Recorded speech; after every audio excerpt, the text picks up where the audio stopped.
네, 안녕하십니까. 공드림 한국사 기본 이론 강의를 진행하고 있습니다. 제가 지난 시간에 붕당 정치 전개 과정에서 숙종, 경종 때까지의 사실들을 살펴봤습니다. 숙종대 때에 여러 차례 거친 환국이 있었죠. 경신, 기사, 갑술한국, 그리고 이제 위에 무고의 옥도 있었고요. 그렇죠? 또 마지막에 보면은 무고의 숙종대 때 지금 정책 편찬 과정을 좀 말씀드린 겁니다. 지난 시간에 바로 앞 시간에 말씀드렸었던 부분이죠. 병신 처분이라든가, 그렇죠? 정유 독대 이런 부분도 있었고요. 1년에 이제 경종대에 들어와가지고 두 번에 걸친 사화가 있었죠. 신축사화와 이민사화. 그래서 1721년 신축년하고요. 그다음 1722년 이민년에 걸친 두 번을 진 사화입니다. 이 사화는 소론이 노론을 친 거라고 그랬죠.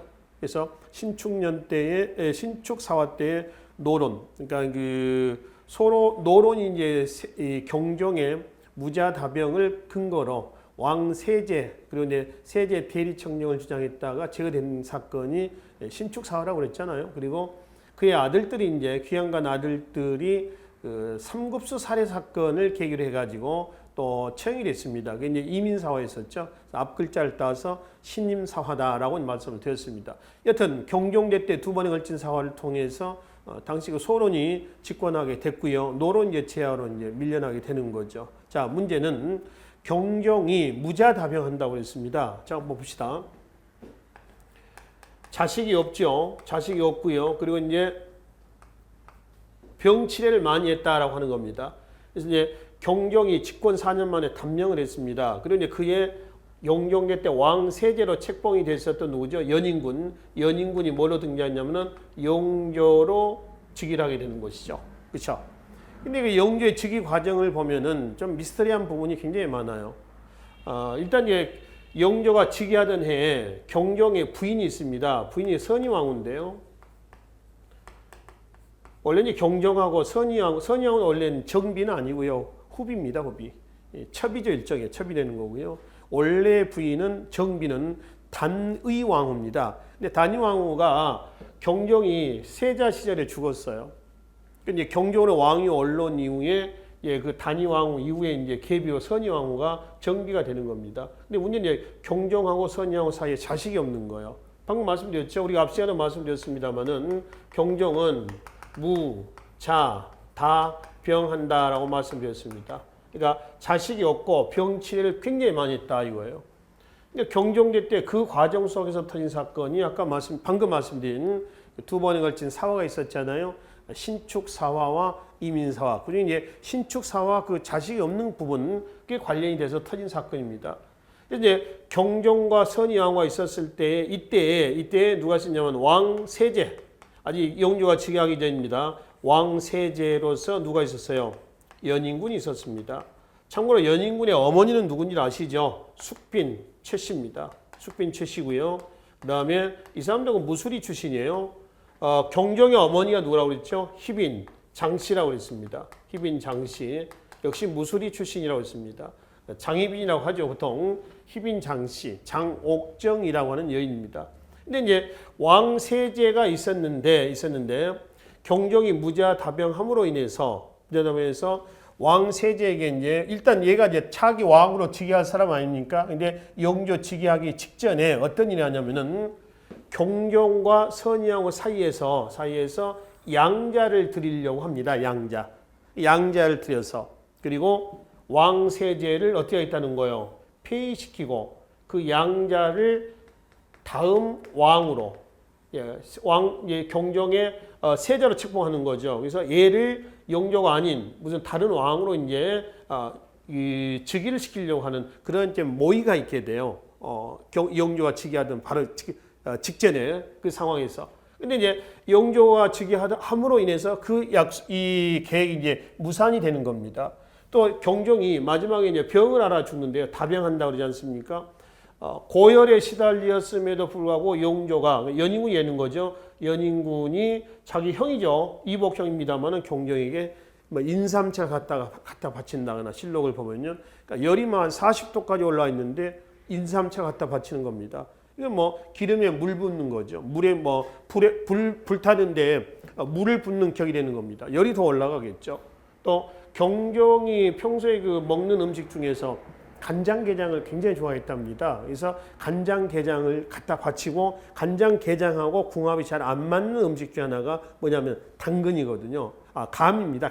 감인데 이 영조가 연인군이 형이 좋아하는 음식이라 해서 간장게장하고요. 그리고 이제 이 감을 갖다가 이제 주는 겁니다. 근데 음식 궁합에서 게장하고 감이 좀 안 맞는다고 그래요. 우리가 그 고깃집 가면은 오이하고 당근, 상치, 야채를 막 주는 거죠, 있죠. 근데 그 중에서 야채 중에서 궁합이 안 맞는 게 하나 있거든요.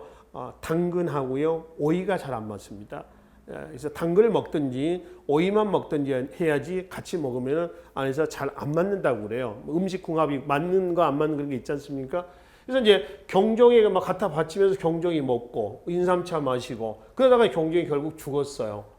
근데 죽기 직전에 양자를 들여서 왕세제를 피해시키고요. 이 양자로 하여금 경종의 뒤를 이으려고 했었다라고 하는데 공교롭게 그 시점에서 경종이 죽어버리는 거예요.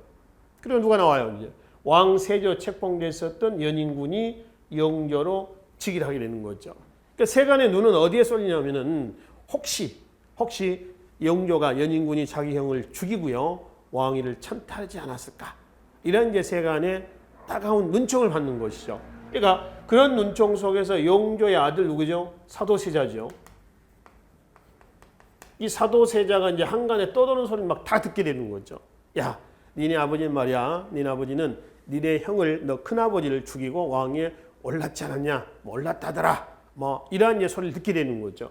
그러니까 결과적으로 이제 왕과 아버지하고 이제 아들의 관계가 큰아버지, 이제 사도세자로 온는 큰아버지 아닙니까? 큰아버지 죽음 문제를 놓고 관계가 원만하지가 않게 되는 거죠. 그래서 두 사람의 갈등은 이제 거기서부터 이제 비롯되는 겁니다. 또 영조, 결국 이제 사도세자가 뒤주소에 갇혀서 죽게 되는 것도 그 관계도 시작은 이런 부분들, 그러니까 영조 즉위 과정에서부터 시작이 됐다라고 하는 것이죠. 또 하나, 경종이 죽고 나서 이제 영조 즉위 이후에 영조 즉위에 누가 이제 어떤 그 의문을 제기하냐면은 이인자라는 사람이 있습니다. 교재 430페이지 있죠. 430쪽에 오늘 이제 영조하고 종제 탕평칙을 보고 있는데요. 이인자의 난이 있습니다. 1728년에 이인자의 난이죠. 자, 그 내용에 잠깐 좀 보겠습니다. 배경 좀 봅시다. 경종이 급사하고 자신들의 정치적 지위를 위협받게 된 과격 소론 측은, 그러니까 경종대 집권 여당은 누구라고 했죠? 소론이라고 그랬죠. 소론입니다. 갑술한국 이후 정권에서 배제된 남인들을 포섭해 남인들이 중앙에서 완전히 손발이 잘리게 된 사건이 뭐라고 그랬어요? 갑술한국이라고 그랬죠. 바로 앞전에 말씀드렸습니다. 포섭해서 영조와 노론의 제거를 계획을 했습니다. 그 계획이 뭘로 나왔냐면 바로 밑에 이인자의 난이로 터져요. 청주에서 난 거거든요. 세력이 굉장히 컸습니다. 이인자가 이제 난을 준비하는 과정에서 상여 속에, 상여 아시죠? 사람 죽을 때 꽃상에 나고 그러지 않습니까? 그 상여 속에다 무기를 숨겨가지고 산속으로 들어가는 겁니다. 누가 봐도 사람이 죽어서 장례식을 하는 걸로 아는 것이지 거기다가 무기를 숨겨서 어떤 반역을 도모한다라고 생각하지는 않는 거죠, 사실은. 그래서 청주 시내, 청주를 장악하고요, 충청도 일대를 장악해서 계속 커져 나가는 겁니다. 이게 영조 즉위에 어떤 그 문제를 제기하면서 터졌었던 첫 번째 사건이에요. 이게 이인자의 난이다라고 하는 거죠. 또 영조 즉위 때 이인자의 난 말고요, 대표적인 사건으로서도 뭐가 있냐면 한 장을 좀 넘겨보시겠습니까? 432쪽에 맨 위에 보시면은 1762년 이모년의 이모화변입니다. 이 이모화변은 뭐냐면은 아까 말씀드렸던 사도세자 제거 사건이에요. 그래서 이모화변으로 해서 사도세자가 제거되고 영조 뒤를 이었던 사람이 누구예요? 사도세 아들이 되는 거죠. 누구예요? 정조가 되는 거죠. 저 정조입니다. 근데 정조는 사실 생물학적인 아버지는 사도세자입니다.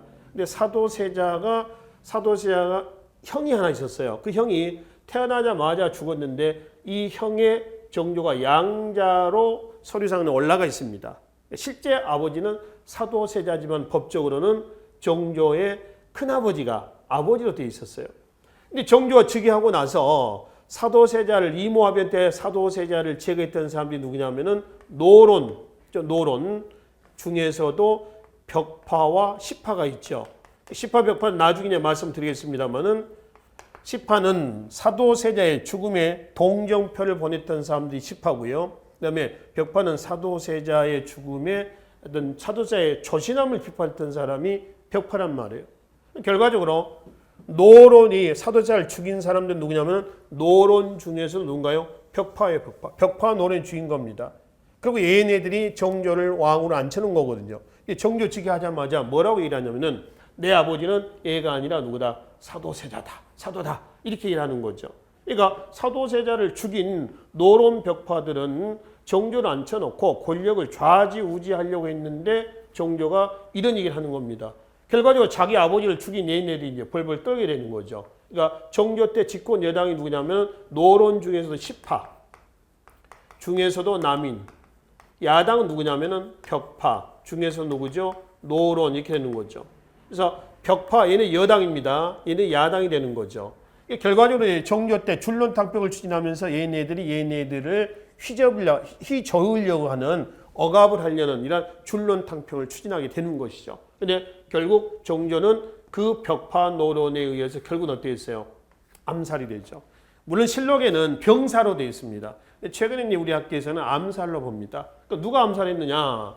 벽파 노론에 의해서 아마 암살당하지 않았느냐라고 하는 거죠. 그러니까 정조 측이 하면서 정조가 죽을 때까지요. 정조 제2시기에 암살 음모 사건이 굉장히 많이 나옵니다. 그 암살 음모 사건의 첫 번째 사건이 한 3, 4년 전에 영화로 나왔던 그 영린이라는 영화가 있습니다. 그 영린이라는 영화가 정조 암살 사건의 시발점이 된 거예요. 그 이후에 한 50여 차례 나옵니다.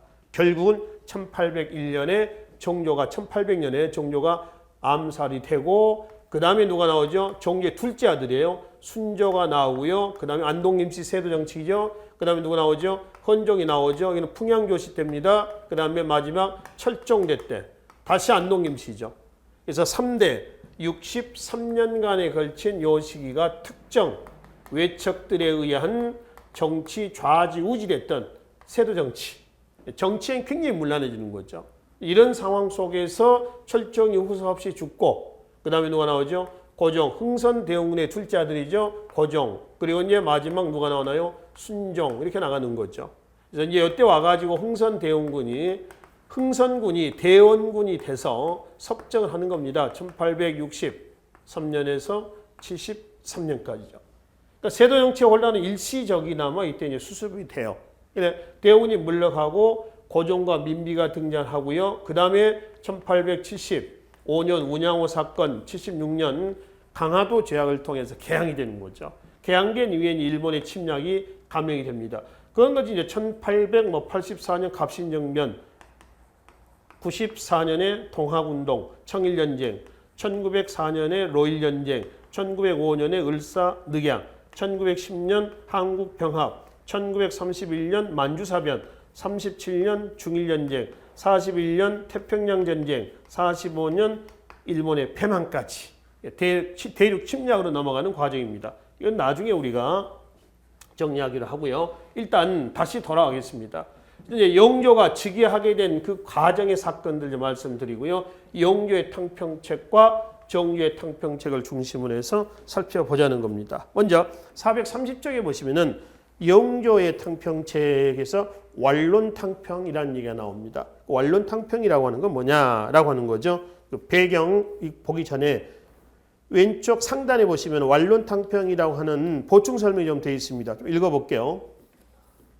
자, 영조의 탕평책으로 붕당의 옳고 그름을 가리지 않고 어느 당파든 과격한 인물을 배제하고 온건한 인물을 등용하여 극심한 정쟁과 옥사를 막고 붕당 간의 타협을 통한 전국 안정을 도모하려는 온건적인 탕평, 이걸 뭐란다?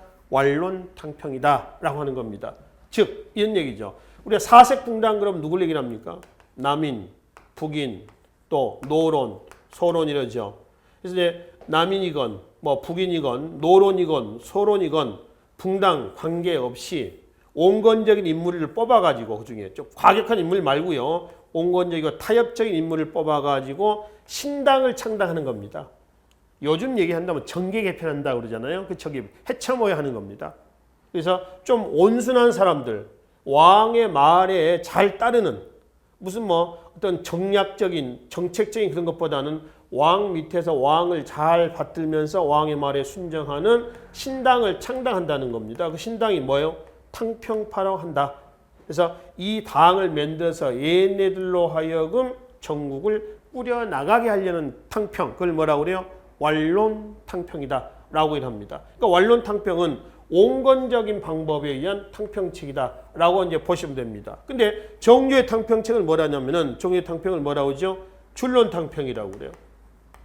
줄론탕평이다라고 하는 건 뭐냐면은 줄론탕평이라고 하는 거는 엄격하다라고 하는 뜻이거든요.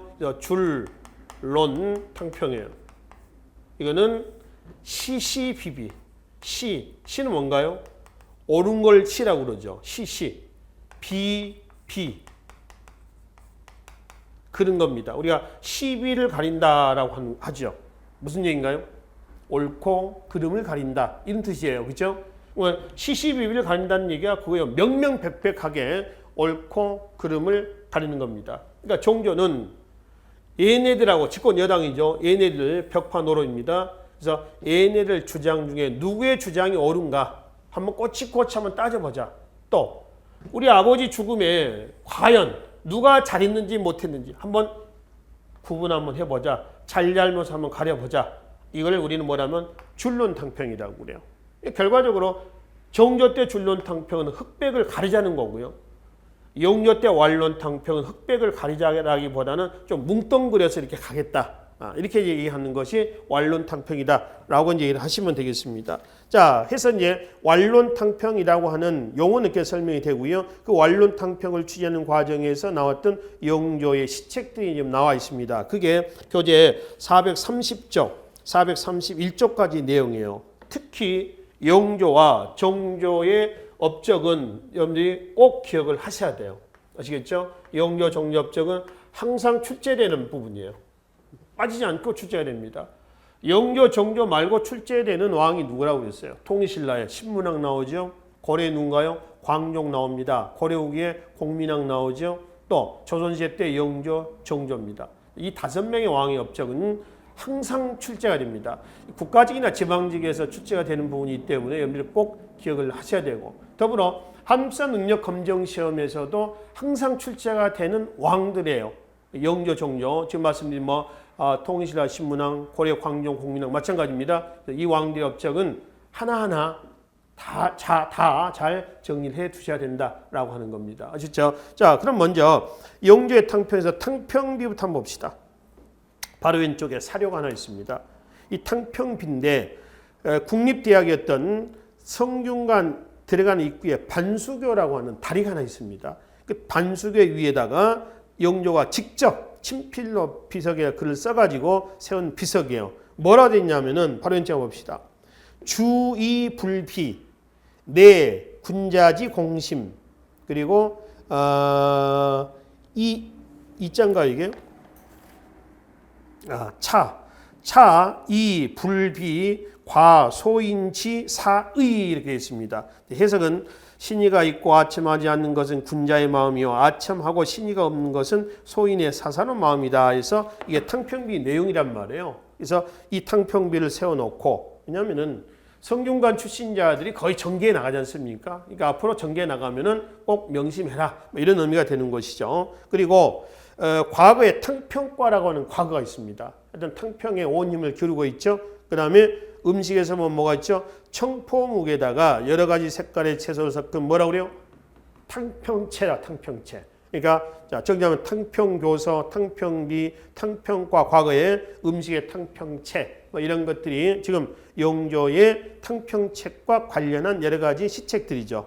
기타, 서원을 정리하고, 서원은 붕당 정치의 근거지 아닙니까? 그래서 서원을 정리하고, 이조전랑의 권한을 약화시킨다거나, 이조전랑의 권한은 우리가 붕당 정치 때 말씀을 드렸습니다. 생략하고요. 그리고 붕당의 진보적인 사상도 수용을 합니다. 꼭 성리학만 고집한 건 아니죠.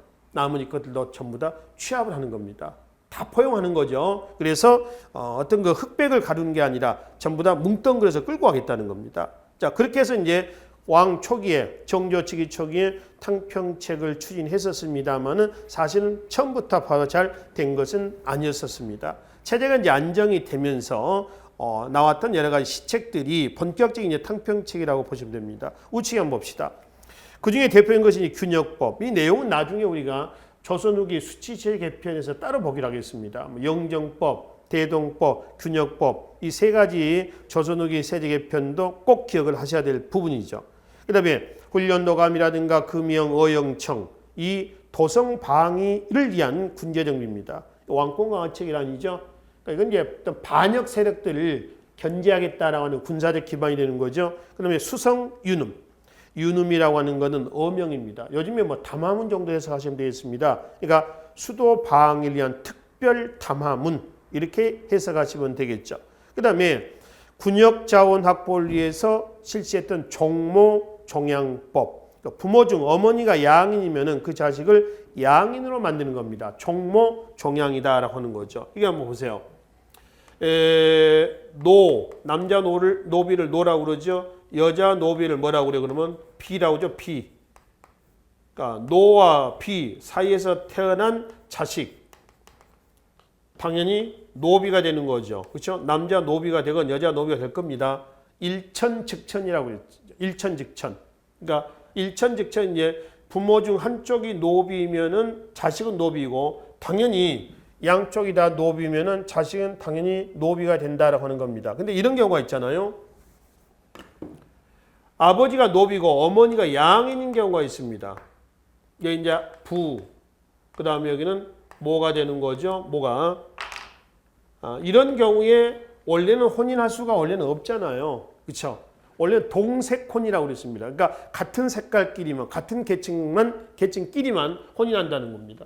근데 어머니가 양인이고 아버지가 노비인 경우 자식은 뭐가 되냐? 그렇죠? 노비가 된다는 거예요. 노비입니다. 거꾸로 반대도 마찬가지입니다. 아버지가 양인인 경우하고요. 어머니가 노비인 경우, 비인 경우에 자식 뭐가 돼요? 당연히 노비가 됩니다. 일천즉천이란 말이에요. 한쪽이 노비면 자식은 당연히 노비가 된다. 이런 얘기입니다. 근데 지금 영조 때에 종모, 종양이라고 하는 건 뭐냐면은 아버지가 노비입니다. 어머니가 양인입니다. 이런 경우에는 옛날엔 노비였는데 지금 이제 노비가 아니라 종모, 종양입니다. 어머니를 따라서 종양, 자식들도 뭐가 된다? 양인이 된다. 이런 얘기죠. 그렇죠? 이거는 양인이 된다는 건 국가의 세금을 다 부담해야 된다는 얘기 아니에요. 그래서 그 종모종양법은 이거는 이제 군역 자원의 확보를 위해서 실시를 했다. 자식은 양인이 된다라고 하는 것이죠. 그러면 노비 공간법이라는 게 있습니다. 이 노비 공간법은 공노비의 몸값도 산업의 몸값이 너무 많아서 반으로 줄인 겁니다. 이를 노비 공간법이라고 그러고요. 신세를 내잖아요. 그죠? 몸값을 낸다고. 그러면 이제 신문고 제도를 부활합니다. 이건 이제 병조에서 관할을 했었죠. 병조에서. 원래 신문고는 태종대 때 실시가 됩니다. 연산군 때 폐지가 됐고요. 영조 때 다시 부활이 된 거죠. 원래 태종대 때 신문고는 의금부에서 관할을 했어요. 근데 연산군 때 없앴다가 다시 이제 지금 영조 때 부활하는데 이거는 병조에서 관할합니다. 이건 뭐 국방의 목적하에서 다시 부활이 됐던 것 같지요. 그럼 기록가입니다. 한자를 보시면은 로는 노인 노자입니다. 이미 기자고요. 그러니까는 노인들에게 나이 60 이상의 노인들에게 무인들이겠습니다. 시험을 봐서 관리로 중용을 시키는 제도입니다. 이건 1차만 있습니다. 초시, 복시 이런 게 있는 게 아니라 1차만 있다라고 하는 것이죠. 기록가. 이거는 나이 많은 사람들의 여론을 좀 좋게 만들기 위한 이런 목적에서 실시가 된 거죠. 그러면 이제 청계천 준설 사업이 영조 때에 대대적으로 단행이 됩니다. 이 이후에 1908년까지 2년에서 3년에 한 번씩 청계천 준설 사업이 단행이 돼요. 청계천, 서울 청계천 얘기합니다. 구불구불한 것을 말이죠. 일직선을 이렇게 쭉 편다거나 또는 그 조선은 인구가 서울 인구가 많아지잖아요. 한 20만 정도 됩니다. 수도 인구가 서울 인구가. 그러니까 인구가 많아지면서 이제 땔감을 남산 쪽이라든가 인왕산에 막 땔감을 떼다 쓰다 보니까 비가 많이 내리면은 산에서 막 흙 모래가 쓸려 내려오는 겁니다. 그러니까 청계천의 수위가 점차 어떻게 낮아지는 거죠. 그러니까 그건 이제 흙과 모래를 파내는 준설 작업을 한단 말이에요. 그리고 곡선 구간은 직선을 이렇게 편다거나 이런 작업들이 영조 때 대대적으로 단행이 됐던 것이죠. 그런데 무언록이라는 법전입니다. 이 법전을 편찬해서 악한 아주 가혹한 이러한 그 형벌을 없애고요. 그리고 사형수에 대한 삼심제를 시행을 하기도 합니다. 그리고 속대전 이거는 꼭 기억을 해두시라고 그랬죠. 법전에서 영조의 속대전, 정조 때 대전 통편 이런 것들이 나와 있었습니다. 그리고 여러 가지 편찬 사업도 있죠. 뭐 동국, 문헌, 비고부터 해서 해동, 지도까지. 뒤에 그 정조 때 편찬 사업을 먼저 잠깐 보고 갈까요? 교재 433쪽의 마지막 줄 한번 봐봐요. 추간지. 추간은 형조의 별칭이에요. 추조, 추간지, 추간 다 형조의 별칭입니다. 뒤에 갑시다. 증보, 문헌비고, 대전, 통편, 영조 때 속대전, 정조 때 대전 통편입니다. 동문희고, 국조보감, 조선왕조실록의 요약본이라고 했죠. 탁지지, 제정입니다. 홍제전서, 홍제는 뭐냐면은 정조의 호의 호입니다. 그래서 그의 전서 이런 얘기가 되는 거죠. 규장전은 일성록, 유네스코 세계 기록유산에 등재된 거라고 했죠. 그다음 재현절목, 재현은 저수지를 얘기합니다. 절목은 관리 규칙 이런 것들이죠. 자 봅시다. 유독 보면 말이죠. 조선의 영조와 정조 때의 편찬 사업이 굉장히 많이 진행이 됩니다. 이거는 순수한 문화 사업으로 보지는 마시고요. 이 편찬 사업은 정치적인 목적입니다. 정치적인 의도가 여기에 내재가 되어 있다라고 보시면 됩니다. 곧 뭐냐면은 영종조 때의 탕평책하고 관련되어 있어요. 그러니까 니네 쌈박질 하지 말라는 겁니다. 쌈박질 하지 말고 여기 모여서 뭐해라? 책이나 좀 써라. 이런 의미가 된다라고 하는 거죠. 이거는 역사 속에서 영종조 때만 나온 건 아니고요. 중국 청나라에서 나옵니다. 청나라를 세웠던 나라 민족은 만주족입니다. 청나라 앞에 왕조가 어디죠? 명이죠. 명은 한족이죠. 그러니까 명에서 청으로 넘어왔어요. 1636년에 국호를 청으로 고치잖아요. 그래서 만주에 집권하는데 얘네들의 통치는 성공했습니다. 어떤 의미의 성공이냐면은 만주족은 한족을 통치하는데 강경책하고요, 회유책을 써요. 강경책과 회유책을 병행을 합니다. 그러니까 일방적으로 강경책만 추진하는 건 아니에요. 그 중에 회유책 중에 편찬 사업이 있습니다. 편찬 사업 중에 하나가 뭐냐면은 사고전서라는 책입니다. 이 사고전서는 편찬 기간이 얼마쯤 되냐면 한 20년 정도 됩니다. 20년 정도 되는 책이에요. 즉 중국 전 지역에 떠돌아다니는 유표된 책을 전부 다 모아요. 전부 모아가지고 이거를 단권화시킨 책이다 이렇게 생각하시면 됩니다. 이 책을 쓰는데 누구를 이용을 했냐면은 한족들 있죠. 한족의 젊은 20대 관리들을 중용을 해가지고 책을 쓰게 하는 겁니다. 만주족이 한족의 젊은이들 모아가지고 야, 너 이리 와. 너 여기 들어가서 책 써내. 그래서 이제 20살에 책 쓰러 들어간가 예를 들면은 그래서 다 쓰고 나오니까 사고를 쓰고 나오니까 몇 살이 되는 거야. 마이가 20년 걸린 책이라고 있잖아요. 40대가 되는 겁니다. 40대는 지금 나이로 보면 한 60대 가까이 됩니다. 평균 나이가. 고려시대 때 평균 수명이 한 40에서 45세 정도 됩니다. 우리나라에. 조선시대 때 평균 수명이요. 45에서 50세 정도 됩니다. 물론 개인차는 있습니다. 지금도 우리 평균 수명이 한 85 정도 되나요? 뭐 남여해서 여자가 조금 이제 평균 수명이 한 5살, 3살 정도 더 많죠. 물론 개인차는 있습니다. 이건 평균 수명일 뿐이에요. 그냥 아주 젊었을 때 사고나 병으로 죽을 수도 있고 그러지 않습니까? 그래서 이제 20대에 한족 20대 젊은이가 책을 쓰러 갔다가 나오니까 40이야. 20대 사고방식하고 40대 사고방식은 다르죠. 그렇죠? 20대는 좀 팔팔합니다. 도전적이고 반항아적인 기질이 좀 강해요. 근데 40대 사고방식은 어떻게 했어요? 말 그대로 요즘 얘기하시는 꼰대 정도의 사고방식을 갖고 있을 거 아닙니까? 그렇죠? 여기서 내가 잘못 보였다가 만주족이 밉보였다가 잘리면은 처자식은 누가 먹여 살려야 되며 여러 부모는 누가 공양해야 되며 이런 여러 가지 고민을 해야 될 나이가 40대다라고 하는 겁니다. 이거는 사람의 생각 자체를 바꿔버리는 거죠. 굉장히 고단수의 통치 방법이다. 그러니까 이거는 단순한 문화사업으로 보지 말고요. 아주 고단수의 통치 방법으로 보시면 됩니다. 이거에도 뭐 지정은제라든가 조세제도죠. 정세를 지세에 포함시켜서 은으로 거둬들인 겁니다. 그러니까 인두세를 안 거둬들이고 토지세로 합산시켜서 땅이 많은, 재산이 많은 사람만 세금을 내게 하는 겁니다. 흡사 조선후기의 대동법하고 같죠? 비슷하잖아요. 공납이 호세에서 전세화됐던 대동법하고 비슷한 내용들입니다. 1년에 이런 것들이 전부 다 만주족이 한족을 다스리는 데 있어서의 회유책에 해당이 된다라고 하는 것이죠. 이런 거하고요. 영종조 때 편찬 사업이 똑같은 맥락에서 이해를 하시면 된다라고 하는 거죠. 아시겠죠? 이러한 분위기 속에서 영종조 때에 조선후기 때 실학이 중흥기를 이루게 됐다라고 하는 겁니다. 우리가 실학의 중흥기 그러면 언제 때요? 영종조 때를 얘기합니다. 근데 정조가 암살이 되죠. 죽고 나서 어때요? 실학이 딱 끊기는 겁니다. 끊기면서 우리가 이제 앞에 근세 문화에서도 한번 말씀드렸잖아요. 조선 후기 때 가면은 그림이라든가 그렇죠? 이런 부분에서도 세도 정치로 인해서 복고적인 문인화로 돌아갑니다. 이거는 실학이 중단이 됨으로 인한 결과물이다라고 얘기를 하시면 돼요. 예를 들어서 역사에서는 가정은 없습니다만은 실학이 정조가 죽지 않고요. 계속 유지가 됐다. 개혁 정치가 진행했다라고 한다면은 세도 정치 없을 수도 있습니다.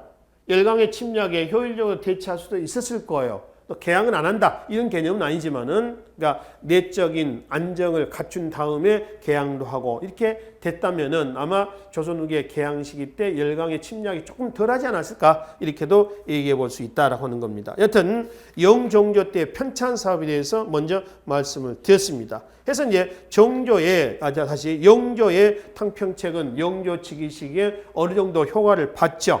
그러나 결론은 잘 안 됐습니다. 특히나 432쪽의 이모화병 같은 경우는 영조의 탕평책에 대한 반발에서 터진 대표적인 사건이고요. 또 왼쪽 그 위에 보시면 1755년에 나주 괴서 사건도 있습니다. 이인자의 난, 나주 괴서 사건은 영조 즉위 과정에서 혹은 영조의 탕평책에 대한 반발에서 터진 사건이다. 이렇게 해석을 하시면 되겠습니다. 그리고 이모화변을 계기로 시파와 벽파로 나눠집니다. 이거 한번 봅시다. 시파, 벽파의 주세력은 노론이에요. 근데 노론만 있는 건 아니잖아요. 소론도 있고, 그렇죠? 또 남인도 있고, 그럴 거 아닙니까? 근데 주로 이 노론, 소론, 남인 중에서 일부가 뭐가 된다? 시파가 되고요. 일부가 뭐가 된다는 거죠? 벽파가 되기도 합니다. 그러니까 시파에도 노론, 소론, 남인이 있고 벽파에도 노론, 소론, 남인이 있다라고 하는 겁니다. 시파는 사도세자 죽음에 동정표를 보냈던 사람. 그러니까 정조 즉위에 당연히 아버지 죽음에 동정표를 보냈던 누구를 시파를 끌어안았고요. 시파 중에서도 누구를 끌어안았냐 그러면 누구죠? 남인입니다. 왜 남인이냐 그러면은 노론, 소론, 남인 중에서 현재 가장 세력이 미약했던 사람이 누구라고 했어요? 남인입니다. 왜 남인이 되냐 그러면은 경종 앞에 왕이 누구였니? 숙종이지. 숙종대에 3번에 걸친 환국이 있었지. 자, 경신환국, 기사환국, 갑술환국이 있었습니다.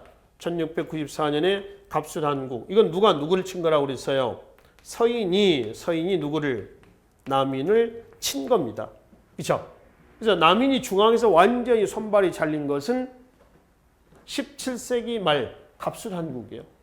남인이 거의 이제 중앙에서 잘리고 지방으로 내려가 있는 상태입니다.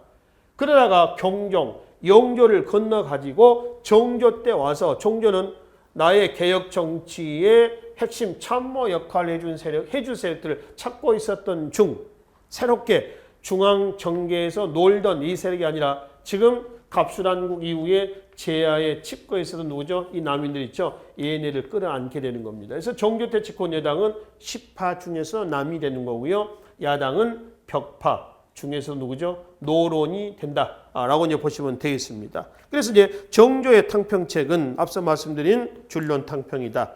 특히 정조의 줄론탕평은 흑백을 가리자. 이런 얘기가 되는 것이죠. 그 적극적인 탕평책에서 셋째 줄 좀 잠깐 보겠습니다. 이 문장은 2018년에 국가직에서 출제가 됐던 부분인가요? 2016년에 한번 출제가 됐던 부분이죠. 자, 하나의 달빛이 땅 위의 모든 강물에 비치니 강물은 세상 사람들이요 다른 태극이며 그 태극은 바로 나다.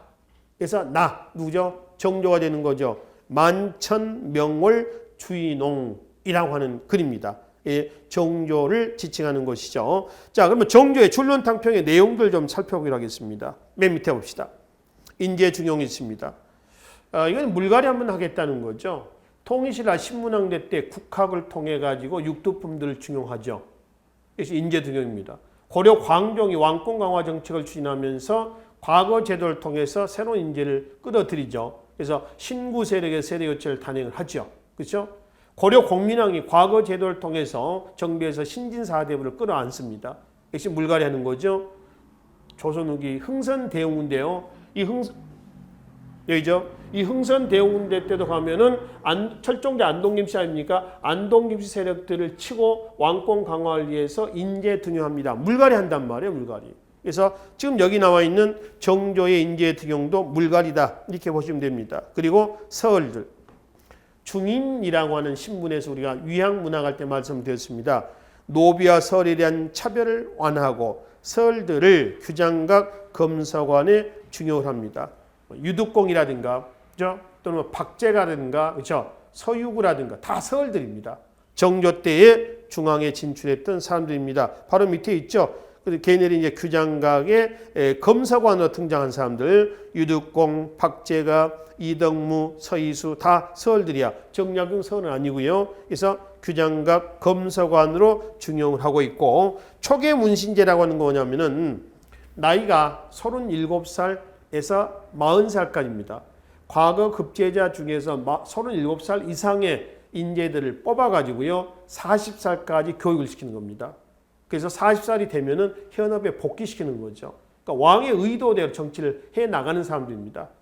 관리 재교육 시스템이다 이렇게 보시면 되겠죠. 군사부 일체라는 얘기가 있습니다. 그러니까 임금과 스승 그다음에 부모는 하나다 이런 얘기죠. 그런 의도에서 실시했던 것이 초계 문신제예요. 그다음에 이제 왕권 강화를 위한 장용영의 설치, 장용영 정조 때의 왕권 강화 군사적 기반입니다. 그런 이제 수령이 지방 9년에 향약을 직접 주관하게 합니다. 원래 향약은 국가께 아니죠. 지방 양반들 겁니다. 우리가 조선시대 때 유양소라든가 향약에서 보면 이게 나와 있죠. 향약의 조직을 보면 맨 위에 누가 있었어요? 약정이 있었고요. 약정, 고문이죠. 회장을 뭐라고 하죠? 도약정. 부회장을 뭐라고 했죠? 부약정. 총무를 뭐라면 직월이라고 직월. 농민은 자동으로 거기에 포함이 된다라고 말씀드렸습니다. 이게 조선시대 향약이에요. 우리나라 향약은 지역 단위 향약이야 아니면 친족 단위 향약이야? 지역 단위 향약이야. 이게 이항에 예를 들어서 애안 향약이다 그러면은 애안 지방의 양반들, 산림 양반들의 조직이 이렇다라고 하는 겁니다. 근데 이거를 지방의 누구한테? 수령한테 관할하도록 한다라고 하는 것이죠. 확실한 중앙 집권 아닙니까? 그다음에 이제 수원을 육성합니다. 수원 화성을 얘기합니다. 화성이 이제 아버지의 무덤, 사도세양 무덤이 서울의 배봉산. 배봉산 어디냐면 지금의 서울 시립대학교 쪽에 산이라기보다는요 한 300m 정도 되나요? 조금만 언덕 정도 되는 산이 하여튼 산입니다. 산은 그 배봉산에 있었는데 그거를 수원 화성으로 옮기는 겁니다. 옮겨서 이제 수원을 제2의 수도로서 육성해 나가는 거죠. 그래서 왕권 강화의 상징적인 수도로 삼는 겁니다. 거기에 수원을 육성하기 위한 재정 보충책도 있고요. 또 수원 축조할 때, 화성 축조할 때 기록을 남겨놓은 것도 있죠. 화성 성역 위계입니다. 그리고 화성 왔다 갔다 할 때 그 기록을 써놨던 책도 있습니다. 원행, 을묘, 정리, 의계. 또 화성 행차 때 일반 백성들하고 접촉할 때 백성계 의견을 청취하는 뭐죠? 격쟁상언이라고 그러죠. 격쟁이라고도 일합니다. 그래서 소통하는 거죠. 전부 수원 왔다 갔다 할 때 만들어진 나왔던 시책들이 있습니다. 또 경제정책에서 얘기가 되겠지만은 통공정책 1791년입니다. 이게 간절은 신의 년입니다. 그래서 뭐라고 하냐면 신의 통공이라고 그래요. 통공이라고 하는 건 뭐냐면 통하게 한다는 겁니다. 공은 함께죠. 그러니까 특정 계층들만 독점하게 하는 것이 아니라 모두 다 함께 할 수 있도록 규제를 풀었다라는 뜻이에요. 언제요? 신의 년에. 그래서 신의 통공이라고 하는데요. 수공업에서는 수공업자의 명단을 적어놨었던 공장안을 폐지한 조치. 그 다음에 상업에서는 시전 상인에게 줬었던 금난전권이라고 하는 특권을 폐지한 조치. 이걸 우리는 신의 년의 신의 통공이다. 이렇게 합니다.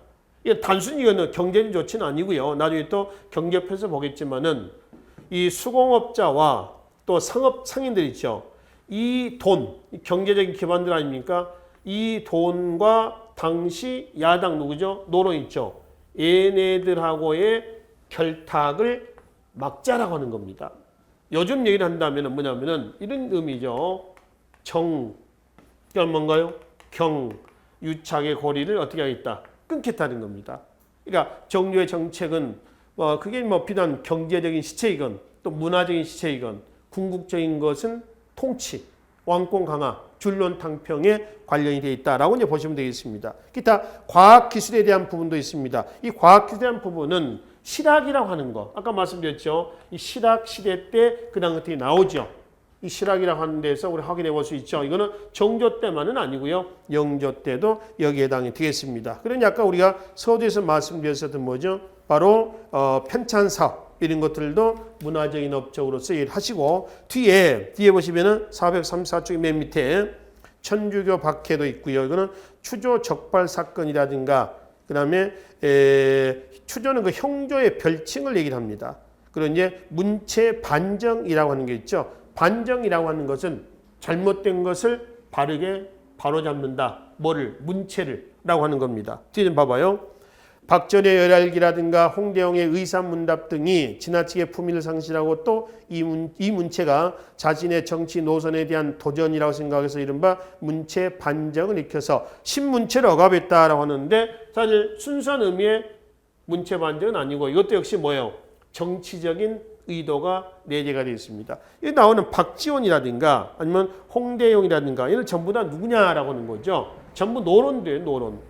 그러니까 노론들에 관련된 정치, 경제, 어떤 사회, 문화 모든 건 전부 다 억압하겠다라고 하는 그런 의도가 여기에 담겨져 있다라고 하는 겁니다. 이게 정조 때의 줄론 탕평입니다. 그래서 영조와 정조 제2시기에는 그나마 어느 정도는 왕권이 강화가 됐습니다. 근데 정조의 그다음 줄론 탕평에 대한 반발이 결국 노론, 벽파 노론들에 의해서 정조가 암살이 되고 순조가 즉위하면서 바로 세도 정치로 들어가는 것이죠. 누구죠? 안동김씨, 북양조씨, 여기 누구? 다시 안동김씨. 그렇죠.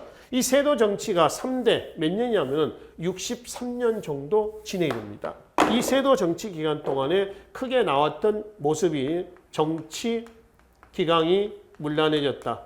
특히 비변사를 중심으로 한 정치의 문란, 그 다음에 전정과 군정과 환곡의 문란, 삼정문란이라고 그러죠. 그중에 가장 문란은 환곡입니다.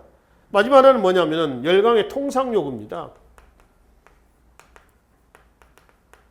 우리나라의 최초로 통상을 요구해 왔던 나라가 영국입니다. 1832년 로드 아머스토라는 배가 들어와서 통상을 요구하죠. 그래서 위기의식이 고조가 되고 있었죠. 이런 배경에서 순조, 헌정, 철종 계속되는 상황에서 누가 고종이 12살의 왕이 오르고요. 어린 나이에 왕이 오르자 그의 아버지 흥선군이 대은군이 돼서 섭정을 합니다. 섭정을 하면서 바로 직전에 세도 정치에 이거를 극복하려는 노력을 단행을 하죠. 이거를 극복하겠다 그래서 뭘 하죠? 왕권 강화책. 비변사를 없애고 비변사 가지고 있는 기능을 전부 해체합니다. 또 경복궁을 중건한다거나, 그렇지? 서원을 철폐한다거나 전부 왕권 강화책이에요. 또 삼정문란을 수습하기 위한 뭐가 나오죠? 흥선대군의 민생 안정책이 나옵니다. 그래서 전정의 문란을 수습하기 위한 양전사업, 군정의 문란을 수습하기 위한 호포제, 그리고 환곡의 문란을 수습하기 위한 사창제 실시 이런 거죠. 그다음에 통상 요구에 대해서 하지 말자 통상 수교 거부 정책을 추진하는 겁니다. 이 과정에서 병인 박해, 병인 양요, 제너럴 셔머너 소각 사건, 그로 인해서 터진 심리양요, 또 1868년에 독일 상인 오페르트 도굴 사건, 뭐 이런 것들이 전부 이 과정에서 나타나게 되는 것이죠. 그래서 대응군의 개혁 정책은 딱 10년 정도 집권하는 과정에서 이 시책들은 세도 정치 때 이러한 시책에 대한 극복책으로서 얘기하시면 되겠죠. 근데 아까 잠깐 말씀드렸죠. 1813년 대응군이 물러가고 그리고 고종과 부인 누구죠? 민비, 명성황후죠.